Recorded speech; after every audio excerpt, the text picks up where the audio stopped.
예, 오늘 수요 예배 오신 여러분들을 환영합니다.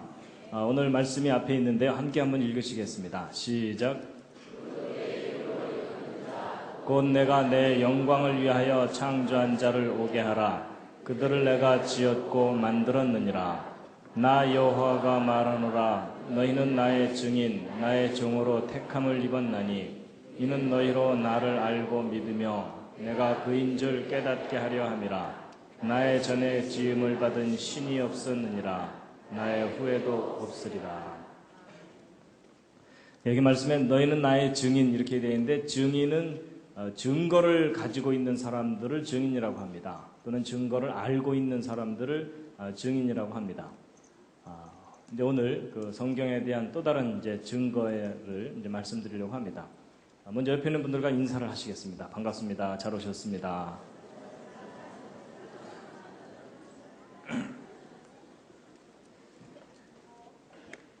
예, 오늘 오신 여러분들을 환영합니다. 오늘도 제가 환영의 뜻으로 꽃을 준비했습니다. 예, 컴퓨터에 넣어놔서 시들지도 않습니다. 예, 오늘은 네 번째 이야기, 기적과 영혼, 과학, 기적, 영혼. 성경에 나오는 그 기적 그리고 영혼에 관해서 우리가 어떻게 이해해야 하는가에 대해서 말씀드리려고 합니다. 제가 이제 이 과학이 무엇이길래 이렇게 써놨는데요. 이제 왜 써놨냐면요. 여러분 예를 들어 오늘날 밤에 TV 토론 프로그램에서 어떤 주제를 가지고 아주 유명한 과학자와 아주 유명한 성직자, 뭐 예를 들면 목사님 이렇게 나오셔서 그 주제를 갖고 토론을 하면 일반 시청자들이 누구의 말을 더 믿을까요? 그렇게 대답하시면 목사님들께서 섭섭해하지 않으실까요? 예. 근데 이제 지금 현재 현상이 좀 그렇습니다. 그렇죠? 과학자들의 말을 좀 더 믿는 경향이 있습니다. 근데 왜 그렇죠? 이유가 있을 텐데요. 예, 보통 일반 사람들의 생각에는 과학자들은 뭔가 증거를 갖고 얘기한다. 그리고 또 과학자들은 뭔가 객관적으로 얘기해준다. 이런 게 있습니다. 그럼 목사님들은 안 그러신가요? 근데 일반 사람들에는 이런 선입견이 있습니다. 목사님들은 일단 우긴다. 뭐 이런 게 있습니다. 뭐 그렇다는 얘기가 아니라 사람들의 생각이 그렇다는 겁니다. 이제 무슨 얘기냐면 사실 목사님들은 결론이 항상 고정되어 있습니다. 하나님은 반드시 계셔야 되고 성경은 반드시 진리여야 됩니다. 그걸 부인하는 목사님이나 이런 분들은 안 계십니다. 그렇죠? 예, 그러니까 일반 시청자들이 생각하기에는 목사님들은 뭔가 객관적으로 얘기해 주기보다는 뭔가 주관적인 선입견을 갖고 얘기한다. 이런 생각이 있다는 겁니다. 반드시 그렇다는 얘기가 아닙니다. 일반 사람들의 경향이 그렇다는 겁니다.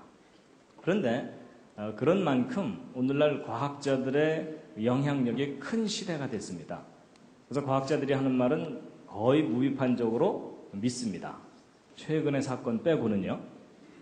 예. 근데 이번에 그 황우석 교수님 그 사건이 어찌 보면 잘 터졌습니다. 왜냐하면 과학자들에 대한 무조건적인 신뢰가 별로 바람직한 게 아니구나라는 그런 교훈을 얻었기 때문에 오히려 잘된 것인지도 모릅니다. 어떤 편견을 깨트릴 수 있는. 근데 이제 오늘날 어쨌든 과학의 영향력이 아주 큰 시대이기 때문에 과학에 대해서 잘 모르면 과학자들이 하는 일을 무조건 믿어야 됩니다. 그렇죠? 그래서 이제 오늘 제가 이제 앞부분에서는 과학이 무엇인지에 대해서 생각을 좀 정리를 해드리고 그 다음에 이제 그런 정리된 과학에 대한 생각을 가지고 기적, 영혼에 대해서도 이제 설명을 드리려고 합니다. 여러분, 이것은 저의 미래의 모습이 아닙니다. 예. 여러분, 보통 그 진화론과 창조론 문제를 얘기할 때, 객관성을 갖고 엄밀하게 이야기하기가 쉽지가 않습니다. 그렇죠? 예. 그래서 이제 기독교인들은 무조건 창조가 옳아야 되고, 또 일반 사람들은 무조건 진화가 옳아야 되고 이렇게 되죠. 그래서 이제 오늘 이 시간에는요, 여러분들이 믿음은 좀 내려놓으시고요, 어느 쪽이 더 옳으냐 하는 걸 좀 이야기하려고 합니다. 근데 일반 사람들이 어느 것이 더 옳으냐라는 걸 얘기할 때 따지는 게 뭐냐면 과학적인 합리성을 따집니다. 그래서 이제 어느 쪽이 이제 더 과학적이냐 하는 건데요. 제가 이제 대학에서 이 창조 진화 이런 문제에 대해서 이제 교양 강의를 하고 있는데 한 학기 끝나고 나서 채점할 때 약간 착잡한 마음이 드는 게 뭐냐면 기독교인 학생들이 오히려 논리가 부족합니다. 믿지 않는 학생들이 오히려 논리 정연하게 뭔가를 막 얘기하려고 애를 쓰고 있고, 기독교인 학생들 답안지를 채점하다 보면 대략 요점이 이겁니다. 지는 잘 모르지만 믿어요. 뭐 이겁니다. 그래서 어떤 합리적인 이 답안지를 쓰기보다는 일단 믿는다는 것에 초점을 맞춰서 막 믿음을 드러내는 그런 답안지를 쓰는데, 제가 그런 답안지에는 점수를 안 줍니다. 예. 그러니까 믿는 것도 중요하지만 그 믿음에 대한 타당한 변증이 있어야 되거든요. 근데 이제 그게 기독교인들에게 약합니다. 그게 이제 왜 그러냐면 오랫동안 기독교가 묻지마 신앙을 강조했기 때문에, 예, 따지고 믿으면 믿음이 아니다 이런 교육을 받았기 때문에 그런 경향이 있습니다. 자, 여러분 그 과학이라는 기준을 가지고 교과서의 진화론과 성경의 창조론 이렇게 따지면은 어느 쪽으로 기울 거라고 보통 사람들이 생각하냐면 진화론 쪽으로 기울 거라고 생각합니다. 이쪽이 더 과학적이라고. 심지어 그 기독교인들조차도 성경이 더 과학적이다 이렇게 생각하는 사람 별로 없습니다. 그런데 이제 지금 현재 문제가 뭐냐면요, 교육계든 과학계든 교과서의 진화론만 인정하는 분위기입니다. 그렇죠? 이런 와중에 뭐 성경의 창조가 더 과학적이다 이렇게 주장하는 과학자는 사이비 과학자 취급을 받습니다. 그렇죠? 근데 여러분들은 지금 안타깝게도 지금 몇 주째 계속 누구한테 강의를 들으시는 겁니까? 소위 그 사이비 과학자에게 강의를 들으시는 겁니다. 그러니까 여러분 정신 바짝 차리셔야 됩니다. 그럼 제가 비교적 말을 잘하죠? 그리고 여러분은 거의 혼수 상태죠? 그냥 제가 여러분들을 얼마든지 속일 수가 있습니다. 그래서 여러분 정신 바짝 차리고 제 얘기를 들으셔야 됩니다. 그래서 제 얘기 중에 뭐 틀린 거 없나 이런 것도 생각하셔야 됩니다. 근데 이제 과학이라는 기준을 갖고 이제 따져봐야 되는데요. 여러분 그 길이를 재려면 자가 반듯해야 됩니다. 그렇죠? 예. 삐뚤빼뚤한 자를 가지고 길이를 재는 것은 의미가 없습니다. 그런 것처럼 어느 쪽이 더 과학적이냐라는 걸 말하려면 과학이라는 기준이 반듯해야 됩니다. 맞죠? 자기가 잘못된 과학에 대한 개념을 갖고서 이게 더 과학적이다, 저게 더 과학적이다 이렇게 말하는 건 의미가 없습니다. 그래서 이제 과학이라는 기준을 우리가 좀 분명하게 할 텐데요. 여러분 그 제가 말하는 과학은 자연과학입니다. 요즘 이제 과학이라는 용어가 사람들에게 상당히 설득력이 있기 때문에 뭐 인문과학, 사회과학 이러면서 뒤에 과학자를 많이 붙여왔는데, 저는 물질 세계에 대한 자연과학이라는 용어로 과학이라는 용어를 쓸 겁니다. 근데 여러분 오늘날 그렇게 과학 그러는데 과학이 뭐죠? 옆에 있는 분과 한번 상의해 보시기 바랍니다. 과학이 뭐죠? 갑자기 너무 뜬금없는 질문을 했죠? 예, 과학이 뭡니까? 그랬더니 어떤 분이 침대요 뭐 이러시더라고요. 사실 과학이 뭐냐고 이렇게 물어보면 대부분의 과학자들도 과학이 뭐라고 단정해서 말하기가 쉽지가 않을 정도로 과학을 정의하는 일이 좀 어렵습니다. 그런데 여러분 그 사람이 어떤 사물이나 개념을 인식할 때 종합적 인식이 있고 분석적 인식이 있는데, 동양 사람들은 어느 쪽 인식이 강하겠습니까? 네, 종합적 인식이 강합니다. 이 서양 사람들은 분석적 인식이 발달되어 있고요. 그래서 오히려 서양 사람들이 더 체계적으로 과학을 잘 발전시켰는데, 여러분 사과가 뭐냐라는 것에 대해서도요, 사과가 둥글고 빨갛고 맛이 시고 이렇게 차근차근 조목조목 나눠서 이야기를 하면 듣는 사람들이 훨씬 쉽게 이해를 할 수가 있습니다. 그런 것처럼 과학이 뭐냐라는 것도 우리가 좀 분석적으로 좀 따져보면 과학이 뭔지를 정리하는 일이 그렇게 어려운 일이 아닙니다. 여러분 첫 번째, 여러분 과학은 누가 하는 겁니까? 사람이 하는 겁니다. 그렇죠? 요즘 우리 집 개가 논문 쓰느라고 바빠 이런 얘기 안 하잖아요. 그렇죠? 예, 그래서 사람들만의 착각인지 모르지만 사람이 과학을 하는데, 이제 그것도 조건이 붙습니다. 제정신을 가진 사람이 해야 됩니다. 그렇죠? 여기서 이제 지식의 질서를 가진 사람들이 과학을 연구하고, 또 과학은 무엇을 대상으로 하는 거냐면 우주를 대상으로 하는 건데요. 여기에 현재의 물리적 우주라는 제한 조건이 붙습니다. 왜냐하면 과학자들은 과거나 미래를 직접 볼 수가 없습니다. 그래서 항상 현재를 대상으로 관찰하고 연구합니다. 그리고 비물리적인 것, 예를 들어 마음 같은 것은 과학이 직접 다루지를 못합니다. 그럼 어떤 사람들이 마음이 무겁다 그러는데 그래서 몇 톤, 그렇죠? 예, 그래서 이 비물리적인 영역은 과학이 직접 다루지를 못합니다. 그래서 인간이 현재의 물리적 우주를 어떻게 하는 거냐면 잘 이해하고 잘 다스리는 겁니다. 이제 이 말 속에 사실 다 포함되어 있는데 잘 이해하고 잘 다스리기 위해서 체계적으로 정리해 놓은 것이 과학적 연구 방법입니다. 그래서 여러분이 과학적 연구 방법으로 훈련받은 사람들을 뭐라고 합니까? 과학자라고 합니다. 음악으로 훈련받은 사람은 음악가 이렇게 얘기하죠. 그럼 여러분 우리가 과학이 무엇인지를 정확하게 알려면 과학적 연구 방법에 대해서 알아야 됩니다. 그래서 이제 과학적 연구 방법을 좀 간단하게 좀 말씀드리면요. 이런 과학적 연구 방법의 첫 번째 단계는 관찰입니다. 이제 과학은 관찰하는 것으로부터 뭔가를 시작합니다. 그리고 이제 관찰한 다음에는 사람들이 생각을 하게 돼 있습니다. 근데 이제 이렇게만 설명드리면 좀 이해하기가 쉽지가 않으시니까요. 제가 이해를 돕기 위해서 최선을 다해서 그린 첫 번째 작품입니다. 제 나름대로 최선을 다한 겁니다. 그럼 제가 무슨 법칙을 설명하려는 거겠습니까? 만유인력의 법칙이라고 알아들으시는 걸로 보아서 제가 그림을 꽤 잘 그린 것 같습니다.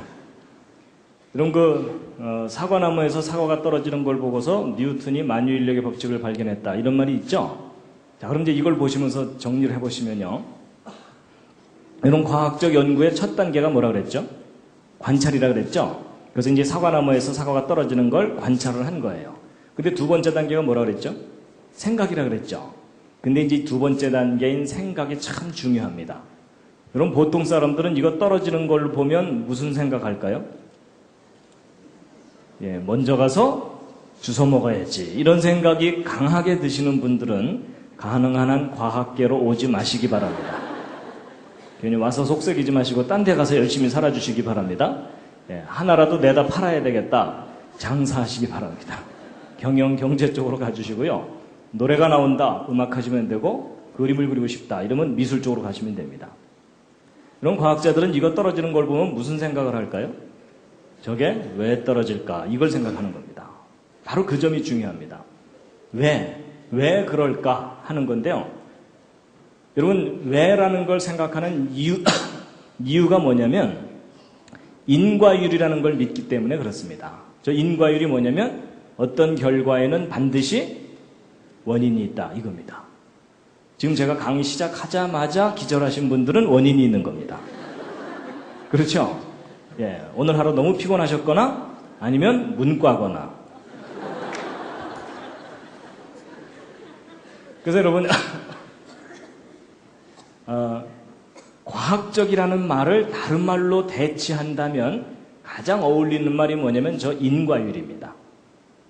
그래서 그 사람 참 과학적이다라는 말은 그 사람은 원인과 결과를 명확하게 하려는 사람이다 라는 말하고 통합니다. 이해가 되시죠? 예. 그래서 바로 이 원인과 결과의 관계를 명확하게 하기 위해서 과학자들이 뭐 실험도 하고 뭐 밤도 새고 뭐 이러면서 뭔가를 밝혀내는 겁니다. 그 다음에 이제 세 번째 단계가 뭐냐면요. 이제 세 번째 단계는 과학자들이 자기가 연구한 결과를 표현하는 단계가 세 번째 단계입니다. 여러분 어떤 과학자가 평생 연구했는데 한마디도 안 하고 죽었다. 그럼 그 사람이 뭘 했는지 어떻게 알겠습니까? 그렇죠? 그런데 과학자들이 자기가 연구한 결과를 세 번째는 표현을 하는데 근데 과학자들이 표현하는 거에 대해서 여러분 이제 조심하셔야 됩니다. 이런 과학자들이 자기들이 연구한 결과를 표현할 때 크게 두 가지로 나눠서 표현합니다. 하나는 법칙이고 하나는 이론입니다. 근데 여러분 평소에 사시면서 법칙이 뭔지 이론이 뭔지 구별 안 하시죠? 근데 이제 오늘은 좀 구별을 하셔야 되는데요. 여러분 과학의 법칙이라는 게 있습니다. 여러분 혹시 과학의 법칙 중에 뭐 떠오르는 거 있으십니까?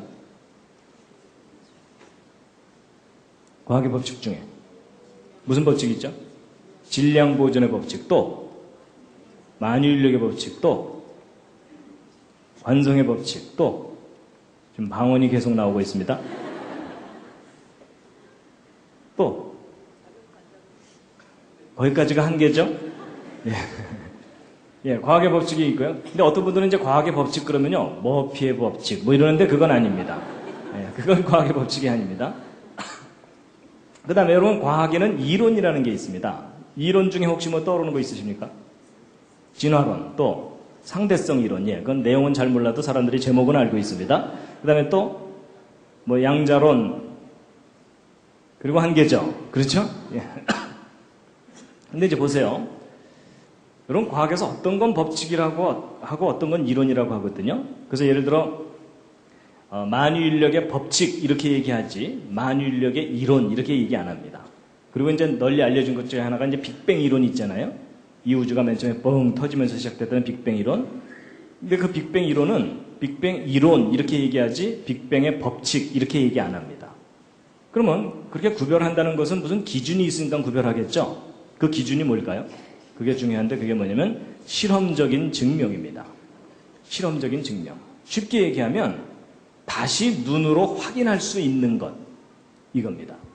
그래서 다시 관찰할 수 있어야 되고 예외가 없을 때 법칙이라고 합니다. 그래서 여러분 예를 들면 이겁니다. 여러분 이거 놓으면 떨어지고 놓으면 떨어지고 이거 하루 종일 놔도 하루 종일 떨어지죠. 여러분 이거 하루 종일 놓으면 얘가 미안해서라도 한 번은 옆으로 가줘야 되잖아요. 그렇죠? 근데 희한하게도 얘는 하루 종일 놔도 하루 종일 떨어져요. 그러니까 늘 다시 관찰이 가능하고 예외가 없을 때 이걸 법칙이라고 얘기합니다. 그래서 이것은 만유인력의 법칙. 그러니까 이건 확실한 거예요. 근데 이제 이론은 뭐냐? 다시 관찰할 수 없거나 다시 관찰할 수 있다 하더라도 예외가 자꾸 생기면은 이론이에요. 그럴듯하긴 하지만 이제 문제가 있는 경우거든요. 그래서 여러분 그 빅뱅 이론이 왜 이론이냐면 여러분 그 이론의 제일 약점이 뭐냐면요. 이 우주가 맨 처음에 뻥 터지면서 시작됐다고 하잖아요. 근데 그 약점이 뭐냐면 네가 봤어? 이러면 할 말이 없어요. 그렇죠. 맨 처음에 터졌다는데 그걸 본 사람이 아무도 없잖아요. 다시 볼 수도 없죠. 그런데 합리적인 설명같이 들리니까 그걸 이론이라고 하는 겁니다. 그래서 여러분 이 둘 중에 어느 쪽이 확실한 거겠습니까? 법칙이 확실합니다. 그래서 이 법칙은 확인된 것이기 때문에 그 문장 끄트머리로 이 법칙과 이론을 비교하는데 이런 법칙은 문장 끄트머리가 무엇이다 라고 말할 수 있는 게 법칙입니다. 근데 이론은 이다라고 표현할 수가 없고 어떻게 해야 되겠어요? 무엇일 것이다 이렇게 표현해야 됩니다. 여러분 이 두 개를 구별 잘 하셔야 됩니다. 보통 사람들이 저거 구별 잘 할까요? 못할까요? 저거 못합니다. 훈련받지 않으면 저거 못합니다. 그래서 여러분 저거 두 개 구별 못하는 바람에 지금 현재 여러분과 제가 지금 심히 고생하고 있는 거 아십니까? 여러분 그게 무슨 얘기냐면요. 여러분 에덴 동산에서 선악과 있죠. 여러분 하나님은 뭐라고 말씀하셨냐면 네가 먹으면 반드시 죽는다 하고 이다라고 말씀하셨어요. 근데 하와가 헷갈려갖고 뭐라 그랬어요? 죽을까 하노라 그랬죠? 그 표현이 뭐냐면은 일 것이다라는 표현입니다. 안 죽을 수도 있을 것이다 이런 표현이거든요. 그러니까 하나님이 이다라고 말씀하신 것을 일 것이다라고 바꾸는 바람에 여러분과 제가 지금 이렇게 심히 고생하고 있는 겁니다. 그러니까 여러분 이거 두 개 구별하는 일 얼마나 중요한지 대략 짐작해 가시죠. 그래서 여러분 이 둘 구별하는 것은요 아무리 강조해도 지나치지가 않습니다. 여러분이 저거 두 개만 제대로 구별하셔도요 웬만한 과학자들보다도 훨씬 분별력을 가지실 수가 있습니다. 그래서 이 둘을 예를 들면 이런 겁니다. 여러분 이 법칙과 이론의 차이는 올림픽에서 금메달과 은메달의 차이다라고 보시면 됩니다. 그래서 과학의 법칙은 금메달이고 과학의 이론은 은메달입니다. 그래서 예를 들어 여러분 A라는 국가와 B라는 국가가 메달 경쟁을 한다 그럴 때 A라는 국가 부자 나라예요. 선수단 수백 명을 전세 비행기에 태워서 호화판으로 보냈어요. 그런데 똘똘한 놈이 한 놈도 없는 바람에 금메달은 하나도 못 따고 은메달만 100개를 땄어요. B라는 국가 너무너무 가난한 나라예요. 맨발의 청춘 하나 딸랑 화물선에 태워서 보냈는데 그 청춘이 마지막 날 마라톤에서 죽어라고 뛰어갖고 1등을 했어요. 그래서 금메달을 이제 목에 걸었어요. 은메달은 당연히 없겠죠. 근데 여러분 이 두 나라 중에 어느 나라가 메달 경쟁에서 앞섭니까? B인 거 아시죠? 바로 그거예요. 여러분 은메달이 아무리 많아도 금메달 하나만 못하다. 이게 원칙이잖아요. 그렇죠? 근데 그게 과학에서 법칙과 이론의 차이라고 보시면 돼요. 이 이론이 필요가 없다는 얘기가 아니고 어떤 이론이 아무리 멋있고 그럴듯하고 수만 명이 그 이론을 믿어도 기존에 확인된 법칙에 어긋나면 그 이론은 과감하게 버려야 돼요. 아니면 처음부터 다시 한번 검토해 보든지. 그래서 여러분, 법칙에 근거해서 이론을 평가하는 것이 옳은 방법이지, 이론에 근거해서 법칙이 틀렸네 어쩌네 이러는 사람을 만나면 어떻게 해줘야 됩니까? 잘 돌봐줘야 됩니다. 여러분, 이거 생각하면 굉장히 쉬운 얘기인데, 근데 의외로 나름대로 열심히 공부했다고 하는 과학자들도 저 둘을 헷갈립니다. 그래서 여러분, 저 법칙이 우선이고 이론이 그 다음이다. 이거를 여러분이 명심을 하셔야 됩니다. 예. 그 다음에 이제 네 번째가 이제 뭐냐면요, 이런 법칙과 이론을 응용하는 단계인데, 그런 걸 응용해서 이제 이런 것들을 만들어내는 겁니다. 근데 여러분, 일반 사람들은요, 법칙이 뭔지 이론이 뭔지 아무 관심 없어요. 그렇죠? 예, 휴대폰이나 빨리 새로 만들어내라 뭐 이러면서 이제 살고 있는 겁니다. 자, 그래서 여러분, 제가 지금까지 과학이 뭔지를 좀 정리를 해드렸는데 정리가 좀 되셨습니까? 아니, 이해는 했는데 정리가 안 된다는 게 특징입니다. 그럼 과학이 뭐죠? 옆에 있는 분과 한번 서로 얘기해 보시죠. 과학이 뭐래요? 예, 그럴 때는요, 제정신을 가진 인간이 현재의 물리적 우주를 잘 이해하고 다스리는 건데, 그걸 잘 이해하고 다스리려면 과학적 연구 방법이 필요하다. 과학적 연구 방법은 4단계가 있는데 그 중에 첫 단계가 어쩌고 저쩌고 이렇게 되면 됩니다. 자, 이제 이해가 되셨죠? 예. 근데 이제 기왕 이제 과학을 정리를 하니까 한두 가지만 말씀드리고 이제 그 다음 얘기를 할 텐데요. 이런 과학 연구를 왜 하냐면요, 가장 고상한 대답은 진리 탐구를 하자고 하는 겁니다.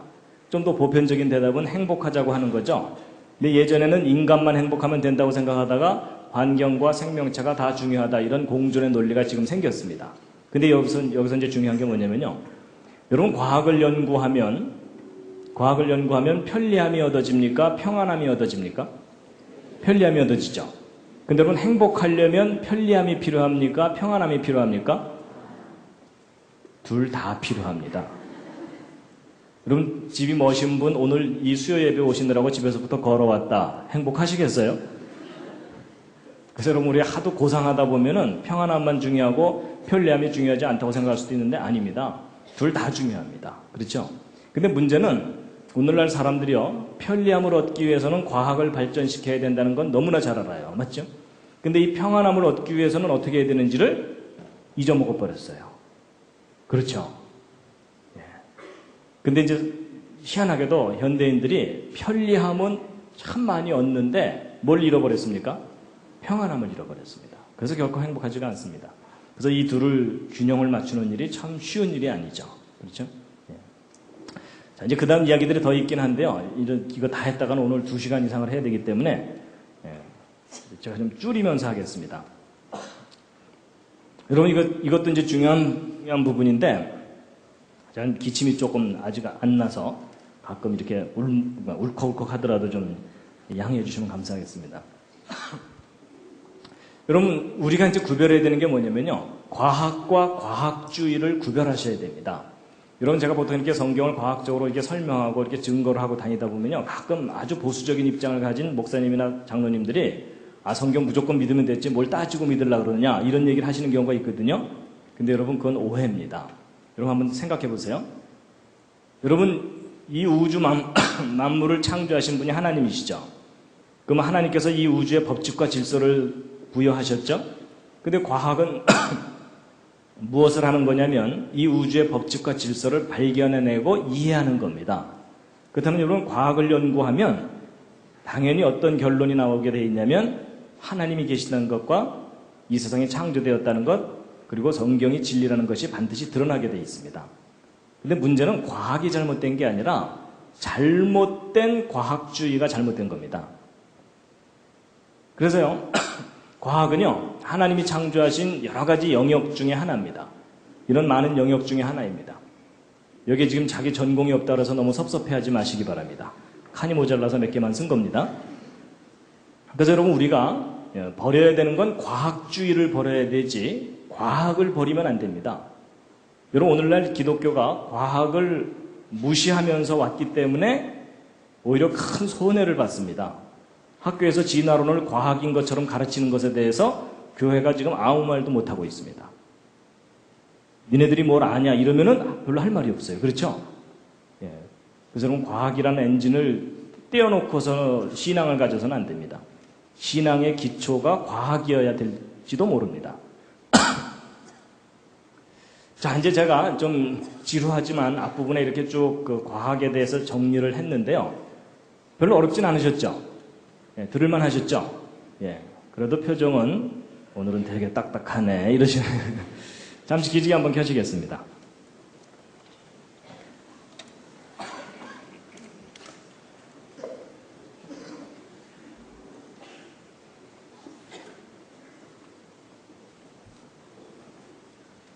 예, 지난주에는 인생 계획이 없던 지질학 공부를 하셨습니다. 예, 근데 이제 오늘은 또 뭐 과학이 뭐 이거 궁저렇군 지금 얘기를 해서 좀 딱딱하다고 느끼실지도 모르는데요. 이제 제가 이제 좀 이따 기적, 영혼 이런 걸 얘기하려면 과학을 정리를 해야만 그게 설명이 가능합니다. 그래서 이제 할 수 없이 제가 이렇게 말씀을 드린 거고요. 자, 근데 이제 보세요. 이제 과학이 무엇인지를 이렇게 좀 정리를 해놓고 나면 과학의 한계가 보입니다. 여러분, 보통 많은 사람들이 과학의 한계를 정확하게 모르기 때문에 미신, 맹신, 불신 이런 걸 가지고 있습니다. 그래서 여러분 보세요. 아까 그 과학적 연구 단계가 4단계가 있다고 그랬죠? 그럼 이 4단계를 잘 보시면 과학의 한계가 보입니다. 자, 첫 번째가 뭐냐면요. 과학적 연구의 첫 단계가 관찰이죠. 이걸 뒤집어서 얘기하면 관찰할 수 없는 것은 과학이 확실한 결론을 낼 수가 없다는 얘기입니다. 그래서 예를 들면 이제 이런 겁니다. 그게 이제 첫 번째 관찰의 한계인데요. 이런 과학은요, 시간, 공간, 물질, 이것은 너무나 정확하게 잘 측정합니다. 그래서 뭐 1억 분의 1초, 1조 분의 1g, 이런 것까지 막 과학자들이 다 측정을 해요. 그런데 과학이 못하는 게 뭐냐면요. 과학자들이 못하는 게 뭐냐면은 이 비물리적인 영역에 대해서는 과학자들이 어쩌지를 못해요. 예를 들면 이제 마음입니다. 마음. 오늘 여기 오신 분들은 다 마음을 가지고 계십니까? 옆에 있는 분 한번 살짝 보시죠. 마음이 보이세요? 시커매요? 근데 정말 마음 가지고 계세요? 혹시 마음이 없으신 분? 나 마음이 없다. 그런 분은 안 계시죠? 다 마음이 있으시죠? 좋아요. 마음이 있다고 우기시니까. 그러면 여러분의 마음이 여러분 몸 안에 있습니까? 몸 바깥에 있습니까? 몸 안에? 예, 좋아요. 그러면 그렇게 큰 몸도 아니니까 각자 자기 마음이 있는 곳을 한번 가리켜 보세요. 여러분 마음은 어디에 있습니까? 지금 뭐 여기 지금. 근데 마음 가지고 계십니까? 정말요? 어디요? 보이지 않는다고요? 대충 피하시는 거 아닌가요? 근데 여러분 사실 마음이 어디냐고 물어보면 대답하기 곤란하죠? 사실은 제 질문이 틀린 질문입니다. 마음은 위치가 있지를 않습니다. 여러분 위치라는 것은 공간적인 개념이잖아요. 그렇죠? 근데 마음은 다른 차원이에요. 그래서 마음은 위치가 없어요. 제 질문이 틀린 겁니다. 뭐 어떤 분들은 뭐 심장 옆에 몇 센치 뭐 이러는데 그거 아닙니다. 근데 제가 어디서 마음이 없으신 분 그랬더니 어떤 분이 손을 드시더라고요. 이상하죠? 그래서 왜 그러시냐고 그랬더니 어떤 매력적인 사람한테 마음을 뺏겼대요.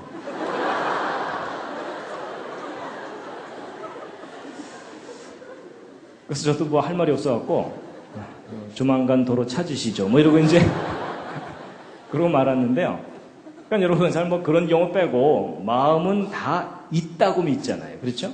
근데 있지만 눈으로 안 보이죠? 여러분 그 점이 참 중요합니다. 존재하지만 눈에 안 보이는 대상이 있다는 얘기입니다. 근데 그런 걸 모르면 과학주의에 빠지는 거예요. 예를 들면 그게 이거예요. 사람들한테 하나님 믿으십시오. 그러면 사람들의 1차적인 반응이 뭐예요? 보여줘봐, 믿게, 뭐 이러죠. 여러분 보여줘봐, 믿게 라고 말하는 그 말에 어떤 생각이 들어있는 거예요? 과학주의적인 생각이 들어있는 거예요. 눈으로 볼 수 있는 것만 존재한다고 믿겠다라는 입장이잖아요. 그렇죠? 여러분 그런 걸 과학주의라고 얘기해요. 근데 그 과학주의는 결코 틀린 생각이에요. 맞죠? 그럼 그 사람은 마음도 봐야 믿겠네요. 그렇죠? 그럼 그 사람 내가 너를 사랑한다니까 이러면은 보여줘봐 뭐 이럴 거 아니에요. 그렇죠?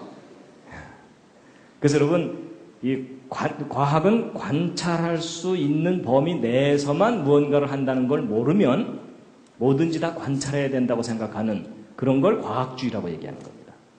이해가 되시죠? 예. 그러니까 그런 분들을 만나면 어떻게 해야 돼요? 잘 돌봐드려야 됩니다.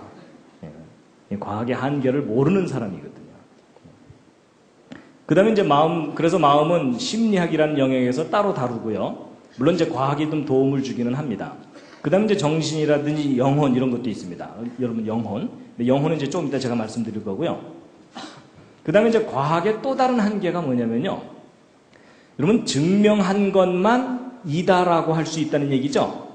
그럼 증명할 수 없는 건 단정할 수 없다는 거예요. 그래서 여러분 증명이라는 게 뭐냐면 다시 관찰할 수 있는 거잖아요. 다시 관찰할 수 없는 것은 달리 얘기하면 한 번밖에 일어나지 않는 사건들은 과학이 단정을 못해요. 증명을 못한다는 얘기입니다. 그래서 예를 들면 그게 뭐냐면요. 역사입니다. 역사. 여러분 예를 들면 거북선을 누가 만들었죠? 이순신 장군의 부하들이. 그렇죠?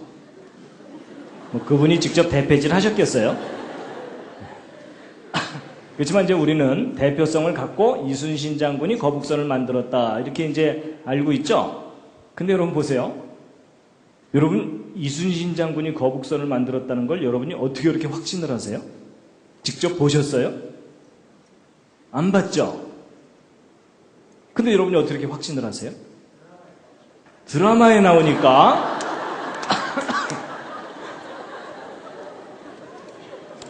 옆에 있는 분이 잘 돌봐드리시기 바랍니다.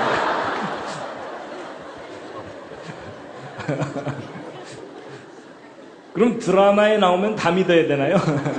이제 그건 아닌데 여러분 이순신 장군이 거북선을 만들었다는 건요. 여러분이 기록을 믿는 겁니다.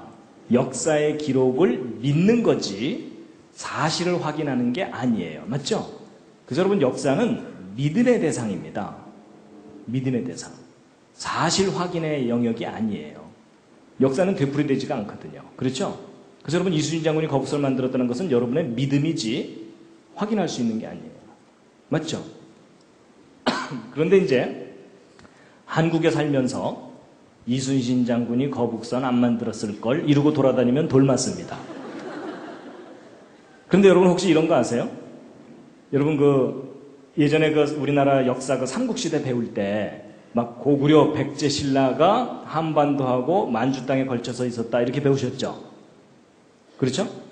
근데 여러분 얼마 전부터 역사학자들 중에 저것은 일제시대 때 왜곡되고 축소된 잘못된 역사다. 우리의 진짜 삼국시대는 저런 것이 아니었다. 아마도 이런 모습이었다라는 겁니다. 심히 마음에 드시죠?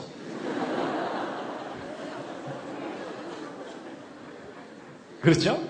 그래서 중국 본토 쪽이 백제의 주무대였고 신라, 고구려 이렇게 해서 상당히 넓은 영역이 우리 삼국시대였는데 저게 일제시대 때 엄청나게 축소되고 왜곡돼갖고 우리가 잘못 역사를 배운 거다. 이런 주장입니다.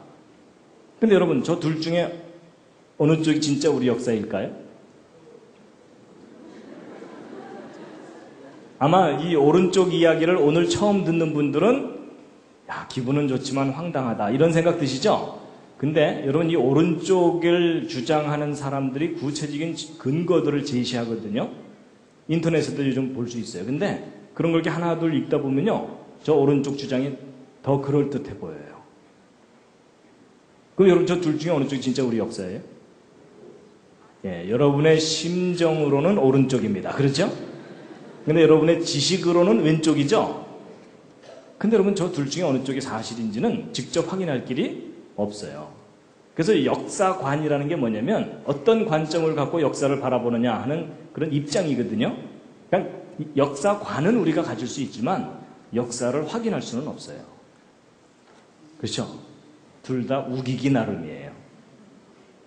그래서 여러분 역사는 결코 증명의 대상이 아니고 믿음의 대상입니다. 그런데 이제 이런 이례적인 사건이 연속적으로 일어나는 건 역사라고 그러고요. 이 이례적인 사건이 딱 한 번만 일어나는 것을 기적이라고 합니다. 그게 기적이에요. 그래서 여러분, 진정한 기적은 증명할 수 있을까요? 없을까요?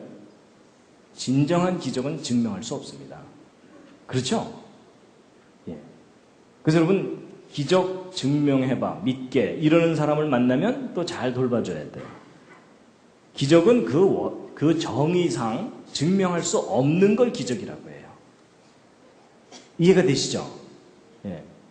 그러니까 제가 오늘 기적을 증명해 드리려는 건 아닙니다. 기적에 대해서 설명을 드리는 겁니다. 그런데 이제 그 기적에 대해서 한 가지 우리가 알아야 될 게 있습니다. 여러분, 성경에 나오는 기적과 같은 그런 기록들은 과학적인 이야기입니까? 비과학적인 이야기입니까? 보통 사람들이 비과학적이라고 얘기하죠? 그리고 또 합리적이에요? 비합리적이에요? 비합리적이다 이렇게 생각하시죠? 그래서 여러분이 성경의 기적을 정확하게 이해를 못 하시는 겁니다. 여러분, 기적 중에도요, 과학적이고 합리적인 기적이 있습니다. 근데 그런 얘기 못 들어보셨죠? 제가 오늘 그 이해를 알려드릴 텐데요. 제가 이제 그걸 설명드리기 위해서 최선을 다해서 그린 두 번째 작품입니다. 이번엔 좀 괜찮습니다. 예, 훨씬 나아졌죠? 예. 제목은 개미와 바퀴벌레와 메뚜기입니다. 그리고 이제 차원 얘기인데요. 여러분, 제가 지금 개미, 바퀴벌레, 메뚜기를 나름대로 그린 거거든요. 근데 여러분, 그 수학에서 그 차원 아시죠? 1차원, 2차원, 3차원. 여러분, 직선은 몇 차원입니까?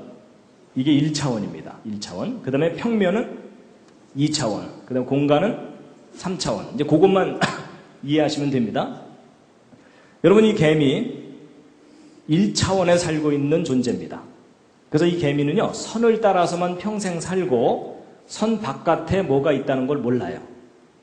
그냥 1차원에서만 살다가 끝나는 거예요. 그 다음에 이제 이 바퀴벌레는 방바닥만 돌아다니다 끝난다고 해보자고요. 공간이 있다는 걸 몰라요. 그리고 이제 이 메뚜기는 공간상에서 펄쩍펄쩍 뛰어다니면서 산다고 치자고요. 자, 이 개미, 무신론 개미입니다. 신은 없다. 그러면서 교회 다니는 다른 개미들을 핍박하면서 야, 이 비과학적인 존재들아 이러면서 증명할 수 있는 것만 믿고 이런 개미예요. 근데 이 개미가 나름대로 이제 소신을 갖고 잘 살고 있었는데 어느 날 뜻하지 않은 사건이 일어났습니다. 바퀴벌레 한 마리가 자기 앞을 쓱 지나간 거예요. 개미가 놀랬겠습니까? 안 놀랬겠습니까? 놀랬죠. 그렇죠? 왜냐하면 어떤 존재가 자기 차원으로 싹 들어왔다가 사라졌잖아요. 그렇죠? 놀래긴 했지만 이 개미가 워낙 이성이 강했기 때문에 내가 어저께 잠을 잘못 자서 헛걸봤는가 보다 이러면서 그냥 지나가 버렸어요. 근데 이 바퀴벌레가 한 번만 지나갔으면 문제가 없었는데 며칠 후에 또 한 번 지나갔어요. 개미가 이번에 진짜 놀랬겠어요? 안 놀랬겠어요? 이번엔 진짜 놀랬어요. 왜냐하면 자기가 한 번 본 게 아니라 두 번이나 봤잖아요. 그러니까 지난번 본 게 잘못 본 게 아니에요. 그래서 이제 이 개미가 가만 생각해 봤더니 자기가 지금 뭘 본 거냐면 기적을 본 거예요. 왜냐하면 여러분, 이 개미는요, A 지점에 존재하다가 B 지점으로 이동하려면 이 중간을 지나가야만 되죠. 근데 어떤 제3의 존재가 A 지점에 나타났다가 중간에서는 전혀 관찰되지 않다가 B 지점에서 다시 나타났죠. 개미한테는 이게 가능해요? 불가능해요? 불가능하죠. 근데 저 바퀴벌레는 그걸 했죠. 그러니까 이 개미가 볼 때는 지금 이게 자기가 뭘 본 거예요? 기적을 본 거예요. 비과학적인 현상. 그렇죠? 개미가 너무나 놀래갖고 그날 이후로 방탕했던 과거를 청산하고 신이 존재한다는 걸 믿게 된 거예요. 근데 이 개미에게 누가 신이에요? 바퀴벌레가 신이에요. 그래갖고 이 개미가 막 이제 주변 사람들한테 전도를 다니기 시작한 거예요. 신은 있다. 내가 체험했다. 이러면서 회개하라. 뭐 이러면서. 그래갖고 이 개미가 아주 신앙심이 깊은 개미가 됐는데 이 개미의 신앙이 점점 발전해갖고 무슨 신앙으로 발전했을까요? 재림 신앙으로 발전했습니다. 언젠간 다시 오실 거다. 이러면서 사는 거예요. 이해가 되시죠? 자, 그런데 이제 이 바퀴벌레는 자기가 개미에게 신적인 존재가 되는지도 모르고 방바닥에 빵 부스러기 찾아서 열심히 돌아다니고 있다가 이 바퀴벌레도 똑같은 상황을 경험한 거예요. 뭐냐면 메뚜기 한 마리가 자기 차원으로 들어온 거예요. 놀랬겠죠? 놀랬지만 이제 바빠서 그냥 살다가 어느 날 사라졌어요. 뛴 거죠. 그다음 며칠 후에 다시 나타났어요. 기적이죠. 그렇죠? 그래갖고 이 바퀴벌레도 이 두 번째 메뚜기가 나타난 날 방탕했던 과거를 청산하고 이 메뚜기를 따라다니면서 저를 제자 삼아 주시옵소서 이러면서 이제 한동안 다니다가 어느 날 또 메뚜기가 또 뛰었어요. 승천한 거죠. 그렇죠?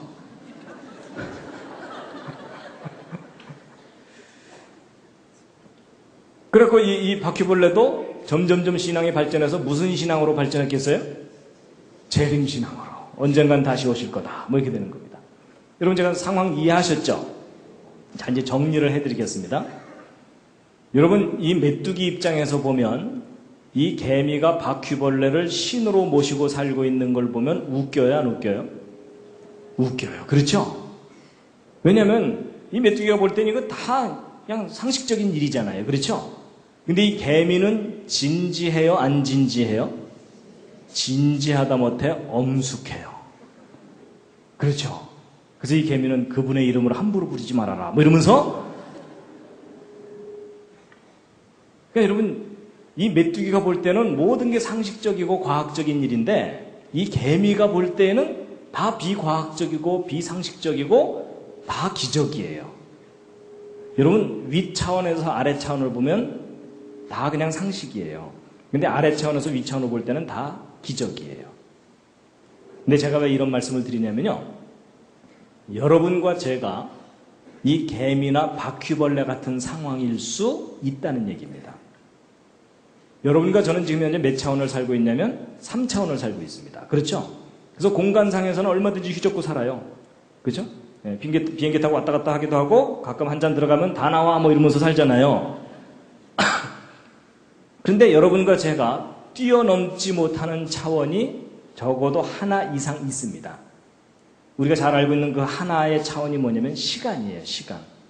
그래서 여러분과 저는요. 지금 현재 같은 시간에서 함께 살아가고 있습니다. 그렇죠? 그래서 여러분 지난주에 뵀으니까 이번 주에도 또 만났잖아요. 그렇죠? 여러분 중에 혹시 옆에 있는 사람이 밉다고 야, 너 좀 뒤로 좀 쳐져서 올래? 뭐 이럴 수가 없잖아요. 세상이 싫다고 나 먼저 갈게 이러면서 자기가 시간을 앞서갈 수도 없죠? 여러분과 저는 늘 같은 시간을 같이 가고 있어요. 근데 만약에 우리 차원을 뛰어넘는 어떤 존재가 우리 과거에도 나타났었다가 현재 나타나서 함께 지내다가 그러다가 나중에 다시 올게 이러면서 먼 훗날 다시 나타날 수도 있겠죠. 근데 우리가 그런 현상을 보면 다 뭐예요? 기적이에요. 그렇죠? 근데 그 위 차원에서 보면은 뭐겠어요? 과학적이고 합리적인 일이라는 거죠. 근데 여러분 제가 지금 설명드린 이 내용이 성경에 똑같은 형태로 나와요. 어디에 나오냐면 여러분 요한복음 8장에 여러분 예수님께서 이스라엘 사람들하고 얘기하다가 이스라엘 사람들한테 돌 맞을 뻔한 적이 여러 번 있어요. 근데 그 중에 하나가 바로 이제 이 부분입니다. 함께 한번 읽어보시겠습니다. 시작.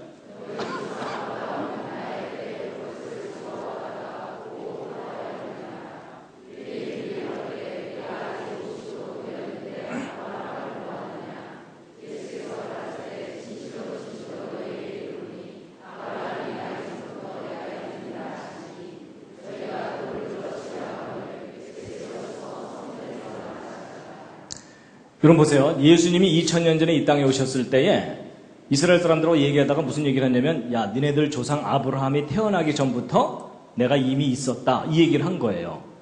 그때는 이스라엘 사람들이 막 화가 머리끝까지 치밀어 갖고 돌을 들어서 예수를 쳐 죽이려고 했거든요.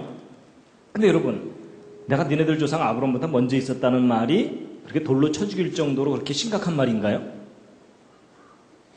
그래요 안 그래요?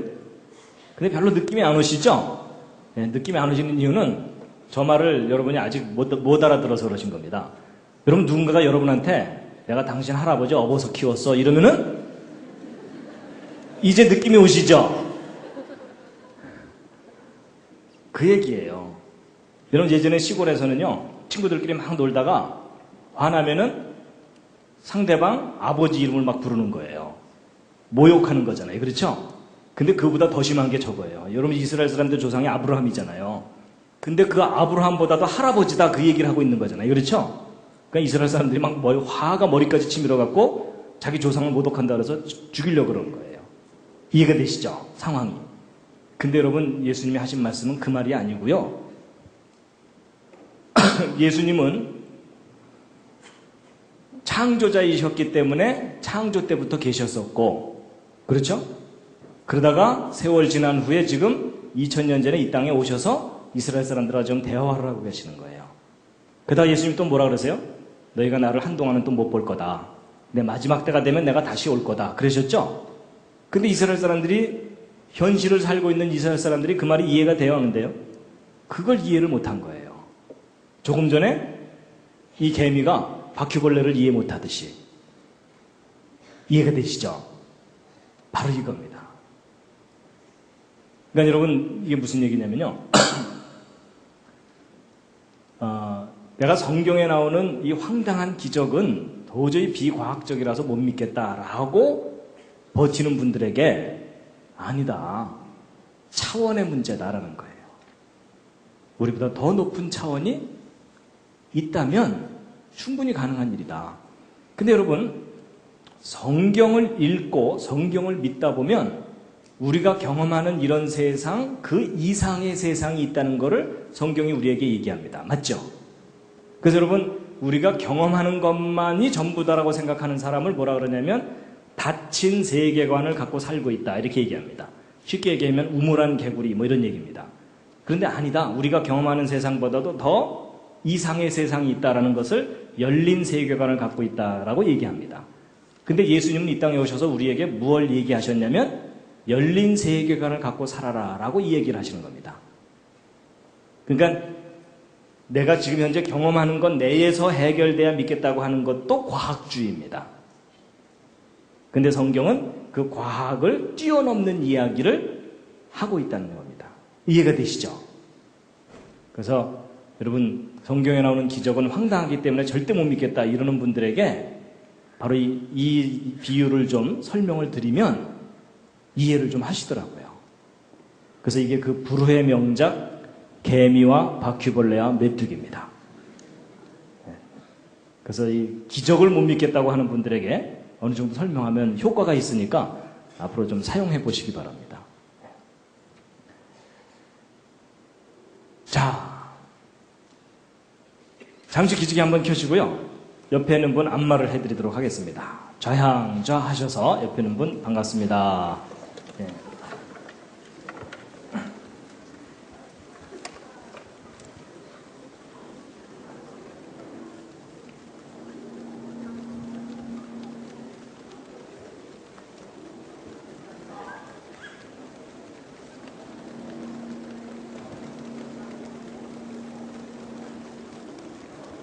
예, 반대로도요.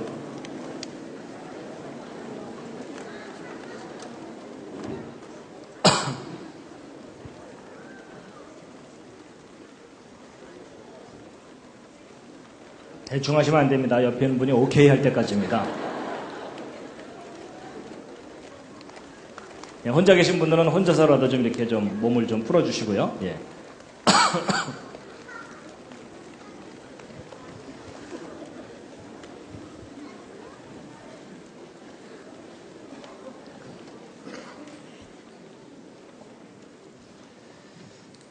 자, 이제 그 뒤에 좀 더 얘기가 있었는데 시간 관계상 좀 줄였고요. 이제 요점만 오늘 말씀드립니다.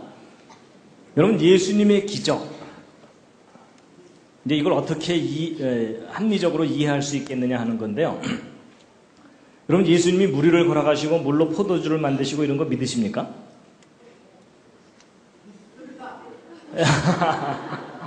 예, 한 분 믿고 계십니다. 예, 나머지 분들은 얘기 들어보고 그럴듯하면 믿고 뭐 이러신 것 같은데요. 사실 그 지성인이 예수님의 기적을 믿는 일이 쉽습니까? 어렵습니까? 어렵죠. 그렇죠? 예. 근데 이제 예수님의 기적이 너무 많은데요. 그 중에 아주 대표적인 3가지 예를 제가 이제 설명을 드릴 텐데요.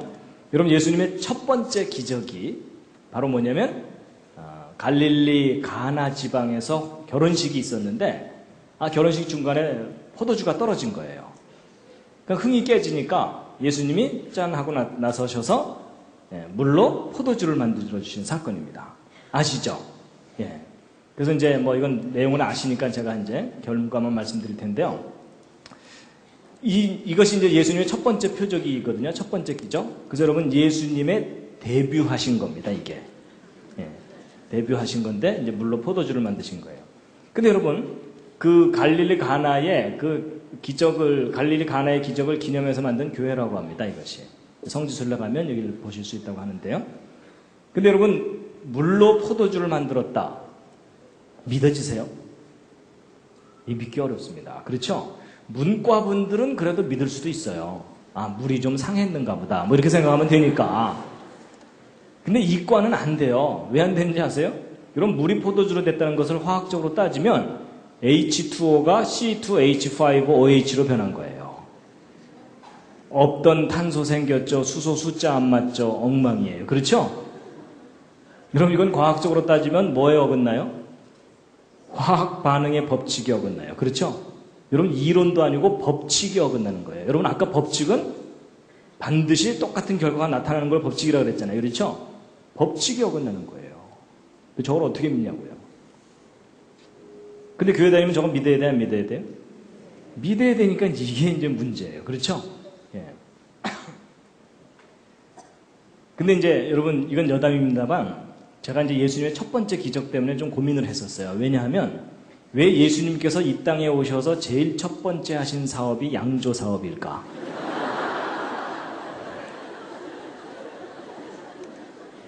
그게 좀 이상하더라고요. 저는 어렸을 때 교회 다니면 술 마시면 안 된다 이런 얘기를 하도 들어가지고 안 되는 줄 알았는데 놀랍게도 제가 믿는 예수님이 제일 첫 번째 하신 사업이 오히려 술을 만드신 거예요. 그것도 이미 잔치에 흥이 나가지고서 막 한참 취해 있는 사람들에게 술이 딱 떨어졌으면 기도하고 헤어집시다 이래야 되는데 오히려 더 좋은 술을 만들어 주신 거예요. 맞죠? 여러분 지구상에 있었던 제일 좋은 술이 뭐였겠어요? 이때 예수님이 만드신 이 술이 제일 좋은 술이었어요. 맞죠? 그럼 그날 밤 이 사람들 어떻게 됐겠습니까? 잔뜩 취했겠죠. 왜냐면 세상에서 제일 좋은 술을 마셨으니까.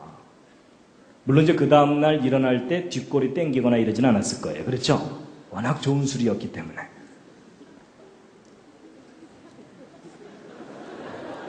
뭐 이 말을 알아듣시는 분들은 이제 뭔가 수상한 분들입니다. 근데 또 그렇다고 해서요, 또 오늘 밤 335 모여갖고 자 마셔 주님 하신 사업인데 도와드려야지 뭐 이러면서 이러시면 곤란합니다. 예, 여러분 그 심오한 뜻을 헤아리기 전까지는 경솔하게 행동하시면 안 됩니다. 예, 하여튼 그렇고요. 그 다음에 이제 예수님의 또 다른 기적이 뭐냐면요. 이 기적은 너무 유명해요. 사복음서에 다 나와 있어요. 뭐죠?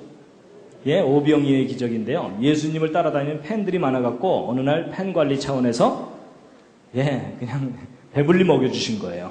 근데 재료는 뭐였냐면 꼬마가 도시락으로 싸온 듯한 떡 5개, 물고기 2마리로 5,000명을 먹이셨는데 그것도 여자와 아이 외에 5,000명이니까 여자 합치면은 10,000명, 거기다 애들 바글바글 이러면은 한 2만 명 정도 되는 사람들 배불리 먹인 건데 근데 믿어지세요?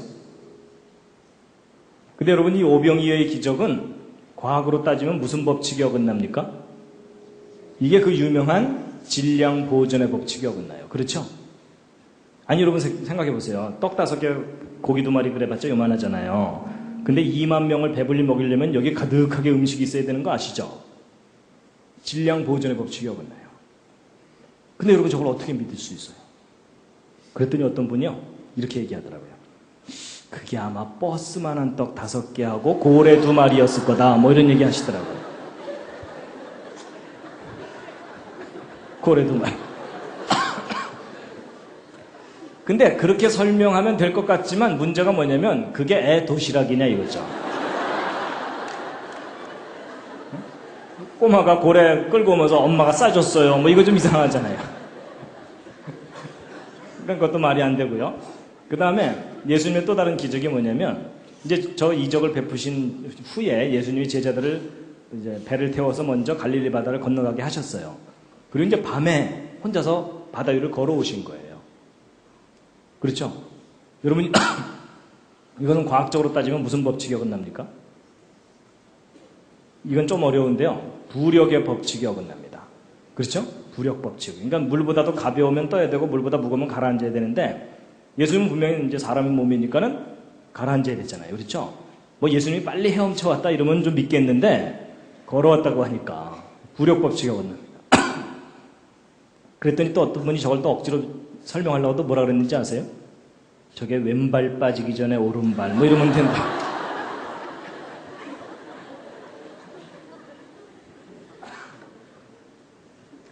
근데 여러분 보세요. 여러분 예수님이 행하신 기적마다 과학의 이론이 아니라 다 과학의 법칙에 어긋나요.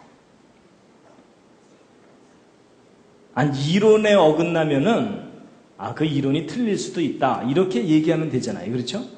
근데 법칙에 어긋나는 걸 어떻게 설명을 하냐고요. 근데도 여러분 저건 다 믿으시죠? 근데 여러분은 믿는다고 치더라도 저는 그래도 과학을 공부했다고 하는 사람인데 과학자의 양심을 버리지 않고 예수님의 기적을 믿을 수 있는 방법 좀 알려주실래요? 저를 좀 설득해 주시죠. 삥 둘러서서 그냥 안수기도 하나요? 주여 이자가 믿게 하여 주시옵소서 이래야 되나요? 근데 이제 제가 요점만 말씀드리면 이겁니다. 여러분 어떤 것을 맨날 이쪽에서만 보다가 전혀 다른 반대편에서 보면은 전혀 다른 모습이 보이는 경우가 있죠. 바로 그겁니다.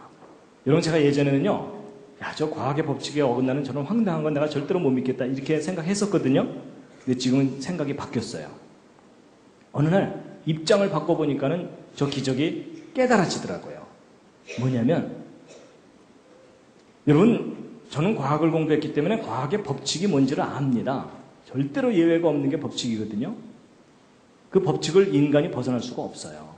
벗어날 수 없는데 만약에 이건 정말 만약인데 만약에 이 법칙에서 벗어날 수 있는 분이 있다면 누굴까요?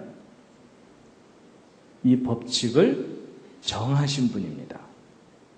제가 그 생각을 하게 됐어요. 그리고 나서 이 예수님의 기적을 들여다봤더니 뭐가 깨달아지는데 이분이 이 모든 법칙을 정하신 분이구나. 그게 보이는 거예요. 여러분 생각해 보세요. 여러분 예수님이 저런 기적을 베풀지 않고 착하게 살아라, 때리지 말아라 이런 아주 교훈적인 얘기만 하고 가셨다. 여러분 제가 예수를 믿어야 될 이유가 없어요. 여러분 제가 뭐 그렇게 잘생긴 사람 아니지만 지리산에서 10년, 계룡산에서 10년, 토암산에서 10년, 한 30년 면벽수도 하고 나오면요. 지금도 대충 말을 잘하는데 얼마나 말을 더 잘하겠어요. 그렇죠? 그러면 제가 세상 사람들을 현혹시킬 만한 그럴듯한 말을 얼마든지 해낼 수 있습니다. 예를 들면 산은 산이고 밥은 밥이로다 뭐 이런 거 있잖아요. 근데 여러분 제가 못하는 게 뭔지 아세요? 절대로 못하는 게 속임수는 쓸지 모르지만 절대로 못하는 게 뭐냐면 저 과학의 법칙에서 벗어나는 일이에요. 그렇다면 예수님께서 저 과학의 법칙에 벗어나는 일을 하셨다면 둘 중에 하나예요. 저 성경이 거짓이든지. 근데 만약에 저 성경의 기록이 옳다면 예수 그리스도가 누구이시라는 증거일까요? 예수 그리스도가 이 모든 법칙을 정하신 창조자이시라는 증거라는 겁니다. 제가 그 생각을 할 수 있게 됐어요. 여러분 만약에 성경에 우리가 이해할 만하고 증명할 수 있는 일만 성경에 기록되어 있다면 여러분이나 저나 예수를 믿어야 될 필요가 없어요. 맞죠? 근데 여러분 예수님께서 저런 기적을 행하신 이유가 뭘까요? 예수님이 창조자이시라는 것을 우리에게 보여주시는 거예요. 그냥 여러분 이런 거예요. 예전에는 이제 학교에 이제 크리스천 학생들이 학교에 가면 친구들이 핍박을 해요. 야, 예수가 무리를 걸었다고? 야, 너 그렇게 황당한 거 믿냐? 이러면은 그때 기독교 학생들은 아무 말도 못했어요. 그렇죠? 그냥 얼굴이 빨개져갖고 그날 저녁 교회 뒷자리에 앉아갖고 주여 뭐 이러면서 아무 소리 못했거든요. 근데 여러분 이걸 제대로만 깨달으면 그렇게 뭔가를 도전해올 때 뭐라고 대답할 수 있겠습니까? 야, 너는 이것 때문에 안 믿냐? 나는 이 기록 때문에 예수를 믿는다 라는 겁니다. 아니 여러분 생각해 보세요. 예수님이 물 위를 걷다가 빠지셨다. 그런 예수님을 여러분과 제가 왜 믿어요? 그렇죠? 예수님이 물에 빠지면서 베드로 나 좀 구해줘. 다음부터 이런 일 안 할게. 뭐 이러면은 아니 생각해 보세요. 제정신을 가진 사람이면 그런 예수님을 자기의 구원자로 어떻게 믿냐는 거죠. 맞죠? 그래서 제가 말씀드리는 요점이 뭐냐면요. 저는 하나님께 제가 과학을 공부했다는 걸 참 감사합니다. 왜냐하면 과학을 공부하고 났더니 법칙이 뭔지를 알게 됐거든요. 그 법칙은 절대로 뛰어넘을 수 없는 게 법칙이에요. 그렇죠? 근데 그 기준을 제가 명확하게 아니까 그 기준을 뛰어넘는 분이 누군지를 명확하게 알게 된 거예요. 그렇죠? 여러분, 예수님이 법칙에서 벗어나셨기 때문에 우리가 믿는 거예요. 여러분, 제가 처음에 말씀드릴 때 뭐라고 말씀드리냐면, 제가 처음 이제 강의 소개할 때, 첫 번째 강의 때, 제가 예수님의 기적을 증명은 못 해드립니다. 그렇지만 과학적인 원리로 이해하실 수 있도록 설명을 해드릴 수 있습니다. 이런 말을 드렸거든요. 제가 지금 설명을 드리는 겁니다. 그래서 여러분, 과학의 법칙 중에 가장 강력한 법칙이 있습니다. 생명에 관한 법칙이 있습니다. 그 법칙은 아무도 못 깨트려요. 예외가 없고. 무슨 법칙일까요? 예, 그게 뭐냐면 죽음의 법칙입니다. 그렇죠? 죽음의 법칙. 여러분, 성경에 나오는 기적은요, 보통 미러클이라고 표현되어 있지 않고요, 이적이라고 표현되어 있습니다. 사인이라고. 이 사인이라는 게 과학적인 용어로 바꾸면 에비던스, 증거란 뜻입니다.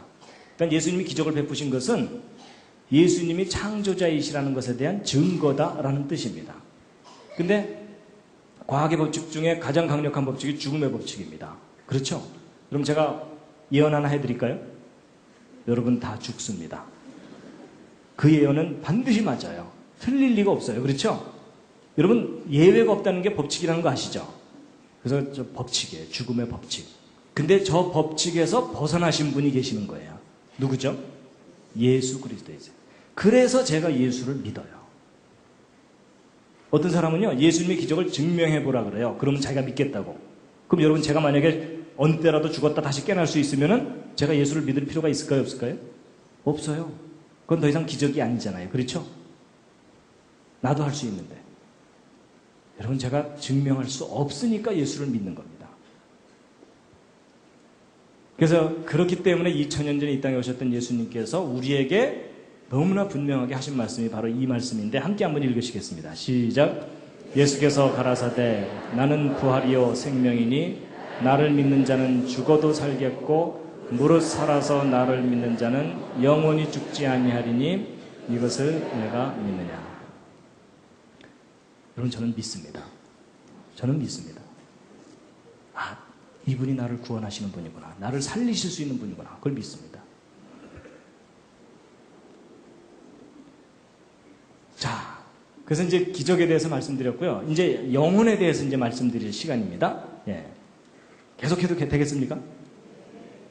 예. 자, 요한복음 3장 3절 말씀인데요. 함께 읽으시겠습니다. 시작.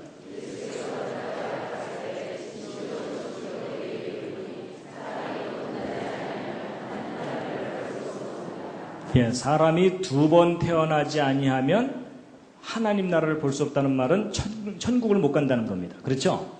근데 여러분, 저 말씀은요, 천국을 정말 가고 싶은 사람에게 해당되는 말씀입니다. 그죠? 가고 싶지 않은 사람한테는 천국 가자고 해도 안 가니까요. 그렇죠? 예. 근데 이제 여러분 이런 겁니다. 그 믿지 않던 사람이, 예수 믿으면 구원을 받고 천국 갑니다. 이래갖고 이제 교회를 다녀요. 근데 교회를 다니다 보면 이상한 얘기를 또 하나 들어요. 그게 뭐냐면 바로 저거예요. 무슨 얘기냐면, 당신 거듭나셨습니까? 이런 거예요. 그러면 헷갈려요. 그렇죠? 아니, 예수 믿으면 천당 가는 줄 알았더니 뭐 하나가 더 있네? 이러면서 그렇죠? 자, 여러분, 겉으로 대답 안 하셔도 됩니다. 마음으로 한번 대답해 보세요. 여러분, 거듭나셨습니까? 아니, 대답 안 하셔도 돼요. 근데 마음으로 한번 해보세요. 근데 여러분 보세요. 저도 이 질문 때문에 고민을 참 많이 했어요. 저 거듭난다는 게 정확하게 뭔지를 알아야 거듭났는지 아닌지를 대답하잖아요. 근데 여러분, 거듭난 게 뭔지를 여러분 정확하게 아세요? 이게 쉽지 않습니다. 그렇죠? 마음이 새로워지는 건가? 여러분, 마음이 새로워지는 게 거듭나는 거라면 저는 70번도 더 거듭났어요. 살다 보면 갑자기 기분 좋아질 때 있잖아요. 그렇죠? 그건 아니잖아요. 그렇죠? 그래서 이제 제가 이 거듭남에 대해서 저도 고민하다가, 아, 이게 거듭난다는 얘기구나 라는 것을 제가 나름대로 깨달은 게 있는데요.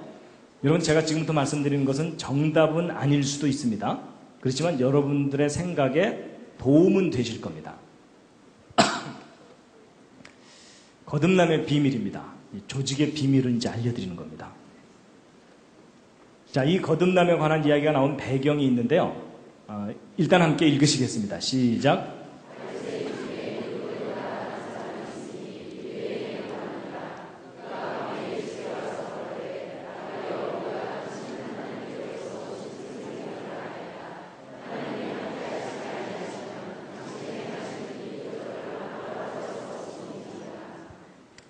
여러분, 그 니고데모라는 사람은 아주 뛰어난 사람입니다.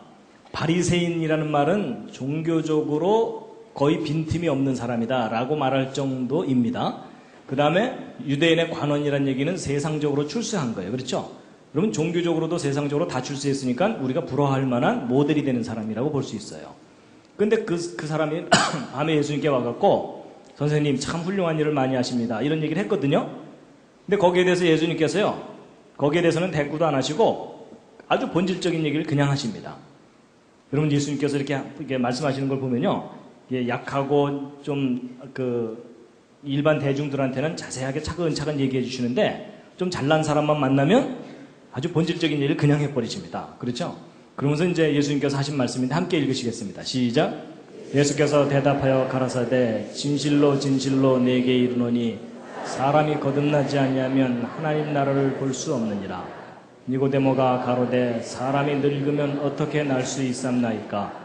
두 번째 모태에 들어갔다가 날 수 있삼나이까? 여러분, 예수님께서 네가 두 번 태어나지 않으면 천국을 못 간다 이랬죠? 니고데모가 이제 천국은 가고 싶으니까. 그래갖고 니고데모가 말하기를 뭐라고 말했어요? 일단 니고데모가 알아들었습니까? 못 알아들었습니까? 못 알아들었어요. 그래서 뭐라 그랬냐면, 제가 어머니 뱃속을 다시 들어갔다 나와야 되나요? 이랬죠? 그랬더니 예수님께서 그거야 그러셨나요? 아니에요. 아니라 그러시면서 그 다음에 뭐라고 대답을 하시는데, 그 다음 대답이 알쏭달쏭이에요. 여러분들도 한번 읽어보세요. 시작.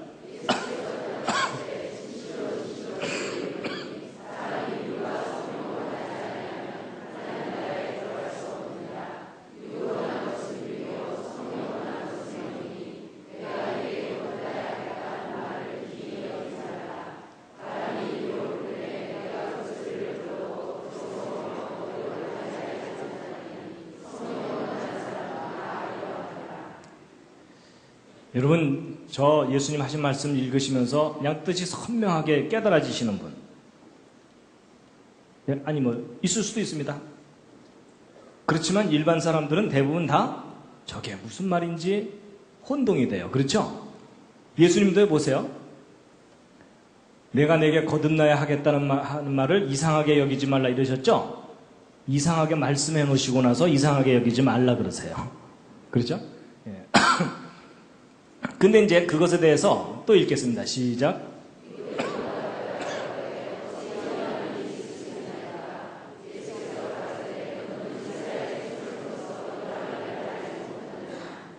여러분, 니고데모가 또 알아들었습니까? 못 알아들었습니까? 또 못 알아들었죠? 여러분, 기뻐하시기 바랍니다. 니고데모 같은 사람이 못 알아들었으면 여러분과 제가 못 알아듣는 것 정상입니까? 비정상입니까? 지극히 정상입니다. 안심이 되시죠? 예.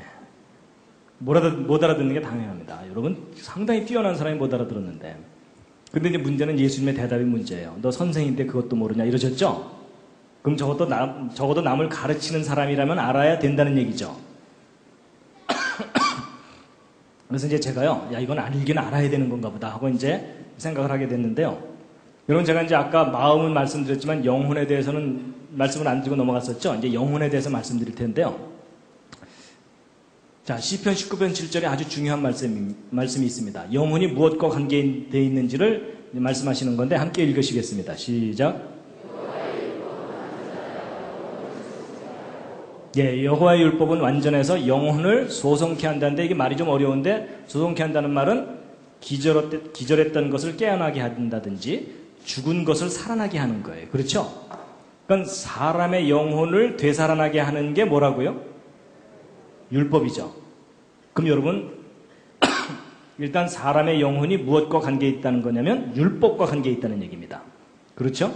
예. 자, 여러분 이제 지금부터요. 옆에 앉은 분 마음을 읽는 방법을 알려드리겠습니다. 하지 말까요? 마음이 읽힐까봐 두려우시나요? 여러분 사람의 마음이 눈에 안 보인다 그랬죠? 근데 사람의 마음을 읽을 수 있는 방법이 있습니다. 자, 알려드릴게요. 원칙대로만 하시면 됩니다. 첫 번째 원칙이 뭐냐면요. 차원이 같아야 돼요. 무슨 얘기냐? 여러분 길이를 재려면 자로 재고 무게를 재려면 저울로 재죠. 여러분 키 170cm 몸무게 60kg 이건 맞는 표현이지만 키 60kg 몸무게 170cm 이거 잘 돌봐줘야 됩니다. 그렇죠? 근데 여러분 이거 굉장히 단순한 얘기 같지만 여기에 중요한 원리가 하나 있습니다. 뭐냐? 길이는 길이로 재고 무게는 무게로 잽니다. 그럼 여러분 마음은 무엇으로 재겠어요? 마음으로 재는 게 첫 번째 원리입니다. 그래서 옆에 있는 사람 마음은 나의 무엇으로 알아요? 마음으로 아는 거지 눈으로 보는 게 아니에요. 자, 두 번째는 뭐냐면요. 질서가 있어야 돼요. 무슨 얘기냐? 여러분 이 왼쪽 자 오른쪽 자 둘 다 자는 자인데 오른쪽 자가 심각하죠? 오른쪽 자에는 뭐가 없어요? 질서가 없어요. 그렇죠? 여러분 질서가 있어야만 길이를 잴 수 있는 것처럼 내 마음에 질서가 있어야 다른 사람의 마음을 읽습니다. 무슨 얘기냐? 여러분 내가 지금 화가 나서 씩씩거리고 있으면 옆에 있는 사람 마음이 읽혀요? 안 읽혀요? 옆에 있는 사람은 몰라요. 그렇죠? 그리고 여러분 살다 보면 가끔 그런 경우 있잖아요. 나도 요즘 내 마음을 잘 모르겠어. 뭐 이런 경우 있죠? 여러분 그게 무슨 얘기냐면 지금 내 마음의 질서가 무너져 있다 그 얘기입니다. 그러니까 나 자신도 모르고 다른 사람 마음은 더더구나 헤아리지 못하고 맞죠? 그래서 여러분 심리 상담이라는 게 뭐냐면 마음의 질서가 무너지거나 틀려있는 사람들에게 대화를 하거나 만나면서 그 사람 마음의 질서를 잡아주는 거예요. 그렇죠? 그래서 그럼 내가 마음이 차분하게 가라앉아 있으면 다른 사람의 마음이 하나둘 읽히기 시작해요. 그렇죠? 저 사람 좀 슬프구나. 지금 얼굴은 웃고 있지만 뭔가 근심이 있구나. 이런 걸 읽잖아요. 그렇죠? 예. 세 번째가 이제 중요합니다. 보통 여기까지는 일반적으로 잘 생각하는데 세 번째가 중요한데 그게 뭐냐면 표준 질서입니다. 표준. 여러분 잘 보세요. 이 위에 자나 밑에 자나 둘 다 질서가 있는데 이 위쪽 자가 표준이면 밑에 자는 짝퉁이에요. 그렇죠? 여러분 이 밑에 있는 자를 갖고 평생 길이를 재봤자 다 틀린다는 거 아시죠? 예를 들어 제가 이 앞에 앉은 분 얼굴 크기를 재야 되는데 이걸로 재야 되는데 여기 눈금이 없잖아요. 그래서 제가 이제 여기다 눈금을 딱 그리는 겁니다. 정확하게 세 칸을 정확하게 나눴어요. 근데 문제는 제가 여기다가 1m, 2m, 3m 이런 다음에 이 앞에 앉은 분 얼굴 크기를 재봤더니 3m가 넘어. 뭔가 잘못된 거 아시겠죠? 이게 무슨 얘기냐면 질서라고 다 질서가 아니라 표준 질서가 있다는 얘기입니다. 여러분 제가 이 앞에 앉은 얼굴 크기를 제대로 재려면 이거 어떻게 해야 되냐면 제가 눈금을 매겨야 되는 게 아니에요. 어떻게 해야 되냐면 국제 표준자 있죠? 국제 표준 규격자에다가 딱 붙여놓고 눈금을 그대로 내려받아야 그때서야 이게 길이를 제대로 잴 수가 있어요. 맞죠? 그때서야 얘가 이제 잘하는 게 되는 거예요. 근데 여러분 이 원리를 갖고 영혼에 적용시켜 보세요. 여러분 옆에 앉은 분 영혼을 내가 인식하려면 나의 무엇으로 인식해야 되죠? 첫 번째가 영혼입니다. 그렇죠? 영혼. 근데 내 영혼에 뭐가 있어야 됩니까? 질서가 있어야 되죠? 근데 그 질서 중에서도 무슨 질서요? 표준 질서가 있어야 돼요. 여러분 표준 질서란 말은 다른 말로 바꾸면 완전한 질서, 절대적인 질서예요. 그렇죠? 그럼 여러분 이 생각을 정리하고 난 다음에 시편 19편 7절을 다시 읽으면 눈에 탁 띄는 글자가 하나 있어요. 다시 한번 읽으시겠습니다. 시작. 여호와의 율법은 완전하여 영혼을 소성케 하고. 여호와의 율법이 어떻다고요? 완전하다는 게 지금 무슨 뜻일까요? 국제표준. 국제표준 정도가 아니라 우주의 표준이라는 얘기입니다.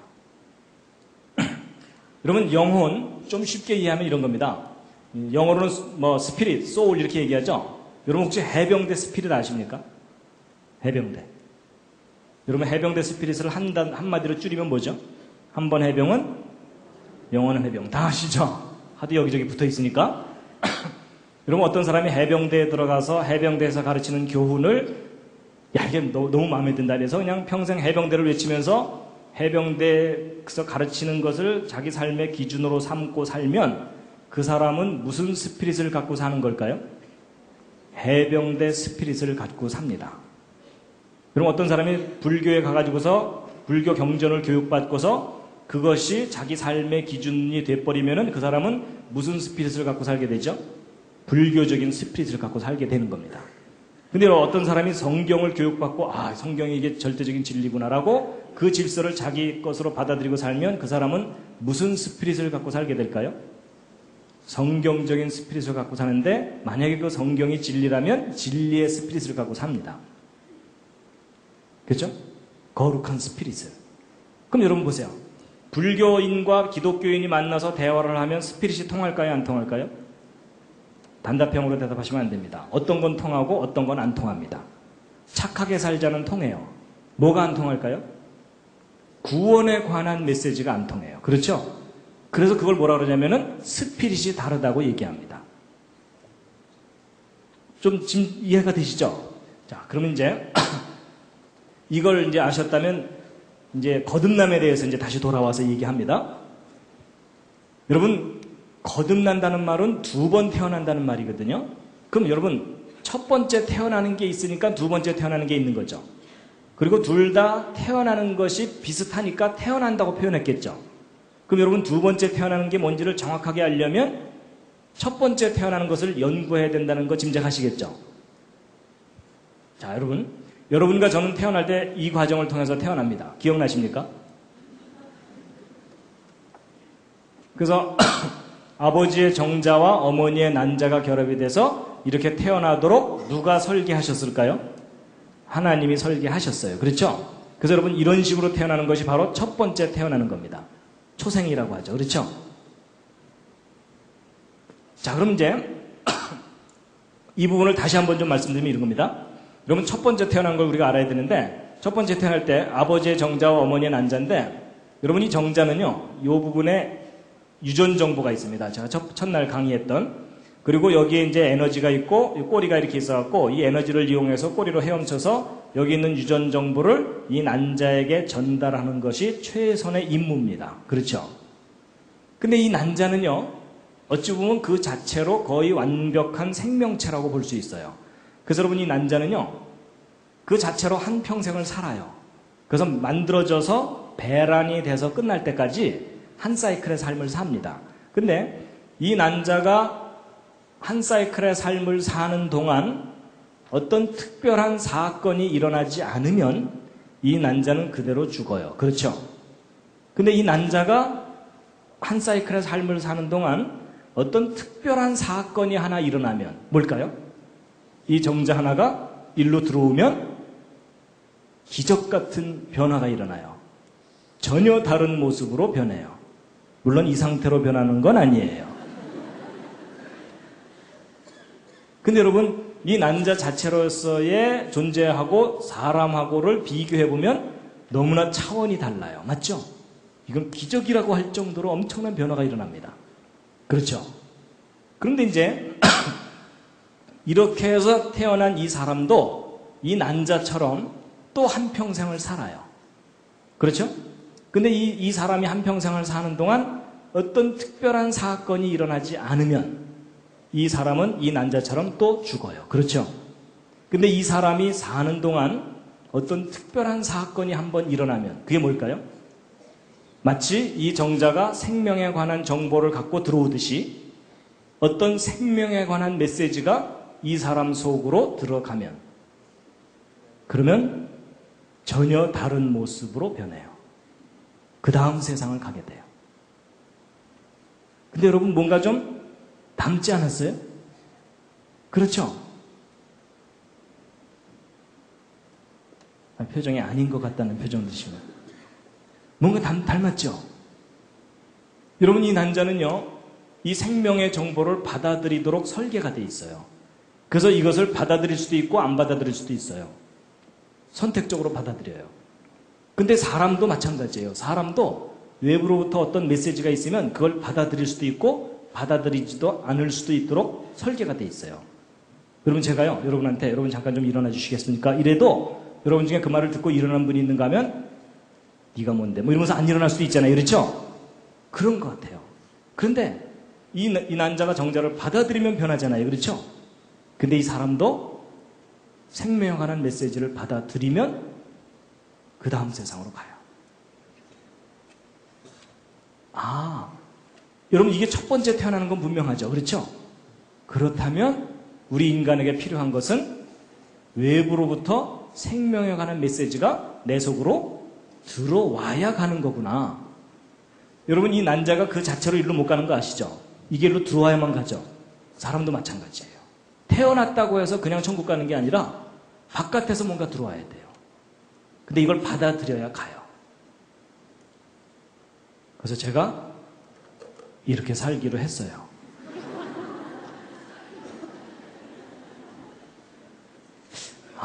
예수님이 얘기한 네가 2번 태어나야 간다는 얘기가 이 얘기겠구나. 근데 여러분 사람의 말에 위력이 있는 거 아세요? 사람의 말에? 이런 거 우리 실험해 볼 수도 있어요. 예를 들어 이 중에 어느 한 분을 딱 정해놓고 여러분이 매주일 만날 때마다 이분에게 부정적인 얘기를 하는 거예요. 못됐다는 얘기 많이 들으시죠? 뭐 이러면서 악수하는 사람마다 그거 참 사람 뭐 이러면서 그냥 무시하고 이러면요 이분이 몇 주 만에 교회를 안 나와버리면 다행인데 이분이 계속 그래도 끈질기게 계속 교회를 나오면 이분이 이상하게 변하는 거 아시죠? 그렇죠? 아주 부정적인 사람으로 변해버립니다. 잘못하면 자살할 수도 있어요. 그렇죠? 왜 사람들이 나만 미워할까? 이러면서 여러분 우리 사람의 말이에요. 사람을 죽일 수도 있고 그래요. 근데 만약에 여러분들이 짜고서 이분에게 만날 때마다 좋은 얘기를 해드리는 거예요. 어떻게 잘생기셨습니까? 마음씨 좋다는 말 많이 들으시죠? 이러면서 계속 좋은 얘기를 하면은 이분이 어떻게 될까요? 싹 살아나요. 맞죠? 그리고 여러분 어떤 사람이 지나가는 스치는 소리를 한마디 딱 했는데 그게 마음에 딱 걸려갖고서 그냥 삶을 포기하는 그런 경우도 있잖아요. 그렇죠?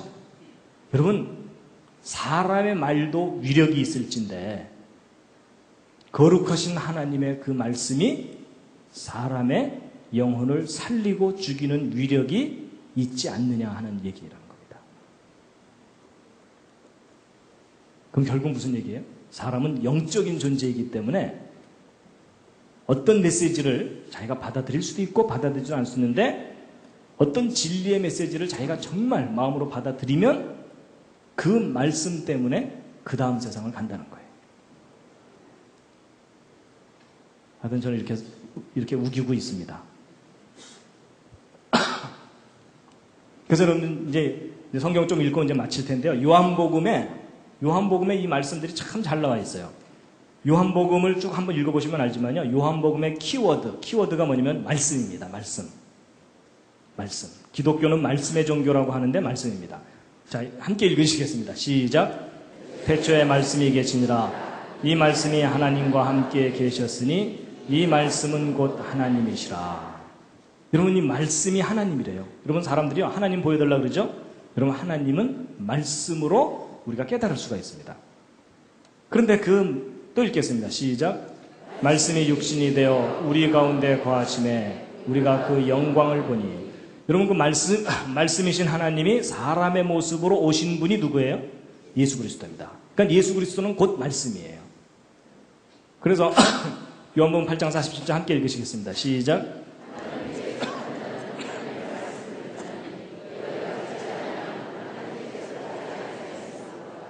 여러분 하나님께서 아주 중요한 기준을 얘기하십니다. 하나님께 속한 사람은 하나님의 무엇을 듣는다고요? 말씀을 듣는다는 겁니다. 이게 교회를 나온다, 헌금 많이 한다 그 얘기가 아닙니다. 가장 기독교의 핵심은 말씀입니다. 눈에도 보이지 않는 그 말씀을 내가 받아들이느냐 아니냐 그겁니다. 그래서 거듭 나옵니다. 시작. 그 말씀이 너희 속에 거하지 아니하니 이는 그의 보내신 자를 믿지 아니함이니라. 여러분, 그의 보내신 자가 창조자 하나님이 우리의 구원을 위해서 보내신 분인데 누구죠? 예수 그리스도죠. 그러니까 예수 그리스도를 믿느냐 안 믿느냐의 기준이 뭐라고요? 그 말씀이 내 속에 살아있느냐 아니냐입니다. 이건 제 얘기가 아니라 예수님의 말씀입니다. 그렇죠? 그럼 그게 무슨 얘기냐면요. 여러분 평생 동안 교회에 그렇게 충성을 하는데도 예수를 안 믿을 수도 있어요. 그 사람은 그 마음속에 예수님의 말씀이 없는 사람입니다. 자기 철학을 가지고 자기의 종교심을 가지고 교회에 충성하는 겁니다. 그렇죠? 근데 겉에서 보기에는 날라리 신자 같아 보이는데 그 마음 중심에는 예수님의 말씀이 있을 수가 있어요. 그렇죠? 근데 하나님은 마음의 중심을 보신다고 하잖아요. 그렇죠? 저는 신앙의 본질이 이렇다고 생각합니다. 우리의 거룩한 행위가 아니라 정말 하나님의 말씀을 진리라고 내가 받아들이느냐 이게 제일 중요하다는 거죠. 그래서 여러분 요한복음 8장 47절에 좀 이상한 상황이 나오는데 함께 읽으시겠습니다. 시작. 나도 너희가 아브라함의 자손인 줄 아노라. 그러나 내 말이 너희 속에 있을 것이 없으므로 나를 죽이려 하는도다. 여러분 이 부분은 좀 이상한 거예요. 여러분 예를 들어 이런 거예요. 제가 오늘 막 이렇게 강의하다 말고 여러분이 저를 지금 죽이려고 그래요. 이러면은 제가 미친 거죠. 그렇죠? 그럼 여러분은 저 강사 좀 정신이 이상하구나 이렇게 생각하실 거 아니에요? 근데 예수님도 그 비슷한 상황이에요. 이스라엘 사람들하고 얘기하다 말고 지금 너희들이 나를 죽이려고 그래 이랬거든요. 그래서 성경 한번 보세요. 이스라엘 사람들이 정말 예수님한테 아니 우리가 지금 칼과 뭐 창으로 자기를 죽이려는 것도 아닌데 우리가 자기를 죽인다고 얘기하는 거 보니까 저 예수가 미쳤구나 라는 장면이 성경에 나옵니다. 근데 그 얘기는 이제 그 실제로 죽인다는 얘기를 하는 게 아니고요. 이런 겁니다. 여러분 잘 보세요. 여러분 이 난자가 정자를 받아들일 수 있도록 설계가 되어 있잖아요. 근데 이 난자가 정자를 받아들이지 않으면 이 난자 죽죠. 근데 뭐도 죽죠? 이 정자도 죽어요. 그렇죠? 둘 다 죽어요. 그 얘기예요. 여러분 잠깐 일어나십시오 그랬는데 여러분이 아무도 안 일어나요. 그럼 제 말이 살은 거예요? 죽은 거예요? 죽은 거예요. 그렇죠? 근데 제가 여러분 잠깐 좀 일어나 주시겠습니까? 그랬는데 여러분이 막 일어나요. 그러면 제 말이 살은 거예요? 죽은 거예요? 살은 거예요. 여러분 제가 2시간 동안 막 이렇게 강의를 하는데 여러분이 아무도 안 들어. 막 중간에 다 나가고 막 자고 막 하품하고 막 이러면은 제 마음이 어때요? 죽고 싶어요. 왜냐하면 어찌 보면 저의 존재는 제가 하는 말이 저의 존재일 수도 있거든요. 그렇죠? 여러분 부부가 서로 살면서 남편이 자기 말을 평생 동안 한 번도 안 들어줬어요. 그 마음이 어때요? 죽고 싶거나 죽이고 싶어요. 그렇죠? 이건 좀 과격한가요? 근데 뭐 이건 좀 심하게 표현하긴 했지만 사실 그래요. 그렇죠? 근데 예수님이 그 얘기를 하시는 거예요. 내가 너희들에게 너희들을 영원한 생명으로 인도하는 이 말을 너희들한테 하러 왔는데 너희들이 아무도 이 말을 듣지 않으니까 너희들이 나를 죽이려는 거다. 그 얘기를 하시는 거라는 거죠. 그래서 여러분 요한복음 6장 63절 말씀 참 중요한 말씀입니다. 정말 중요한 말씀인데 함께 읽으시겠습니다. 시작. 살리는 것은 영이니 육은 무익하니라. 내가 너희에게 이른 말이 영이요 생명이라. 여러분 여러분 예수 그리스도의 영이 성령이죠. 근데 예수님이 하신 말씀이 영이래요. 그러니까 예수님이 하신 말씀이 곧 성령이라는 거예요. 여러분 저는요 어려서부터 교회 다니면서 성령 받으라 그러면은요 여기가 뜨거워져야 되는 줄 알았어요. 그래서 여기 언제 뜨거워지나 이랬거든요. 근데 여러분 물론 성령을 받으면 뜨거워지는 현상이 나타날 수도 있지만 아닐 수도 있어요. 뜨거워지는 것만이 성령 받은 결정적인 증거가 아니에요. 그렇죠? 제가 생각해 봤더니 내가 예수님의 말씀을 내 마음속에 믿는 한은 내가 무엇을 받은 거예요? 예, 거룩한 영을 받은 거예요. 예수님의 말씀은 다른 말과는 구별이 되거든요. 그렇죠? 성령을 받은 거예요. 근데 그 말씀이 생명이라는 거예요. 그러니까 여러분 보세요. 이 사람이 영원한 생명으로 가는 것은 DNA 정보를 갖고 태어난 것은 무익하다는 거예요. 육체적인 정보로 태어난 것은 하늘로 못 간다는 거예요. 거룩한 말씀이 이 사람에게 들어와야 간다는 겁니다. 조직의 비밀을 아시겠죠? 그렇죠? 그래서 여러분 요한복음 17장 8절에 예수님께서 예수님의 사명에 대해서 말씀하시거든요. 함께 읽으시겠습니다. 시작. 나는 아버지께서 내게 주신 말씀들을 저희에게 주었사오며 저희는 이것을 받고 내가 아버지께로부터 나온 줄을 참으로 아오며 아버지께서 나를 보내신 줄로 믿었사옵나이다. 여러분, 저는 하여튼 이렇게 이 창조과학, 성경과학 하면서 참 하나님께 감사를 많이 합니다. 이런 과학을 공부하다 보니까 하나님이 창조하신 과학의 세계와 하나님의 말씀과 뭔가 닮은 게 없나 이걸 이렇게 보게 됐어요. 그러다가 저도 거듭남에 대해서 저도 이해를 못하고 있다가 조금 전에 설명드린 그거 있잖아요. 그렇죠? 야, 하나님께서 첫 번째 태어나도록 이렇게 하셨다면 그럼 두 번째 태어나는 건 뭘까 하고 보다 보니까 제가 나름대로 이제 깨달은 거예요. 거의 정답 같은데 아닐지도 몰라요. 또 올라가서 혼날지도 모릅니다. 아니었어 임마 뭐 이러실까. 여러분 요한복음 22장 48절 함께 읽으시겠습니다. 시작. 나를 저버리고 내 말을 받지 아니하는 자를 심판할 이가 있으니 곧 나의 한 그 말이 마지막 날에 저를 심판하리라. 여러분 사람은 누구나 다 하나님 앞에 심판받는 걸 두려워합니다. 맞죠? 근데 여러분 두려워하지 마시기 바랍니다. 그 심판에 대해서 여러분이 자신 있을 방법이 있어요. 그게 뭐냐면 심판, 그 말이 심판한다 그랬죠? 저게 무슨 뜻이냐면요.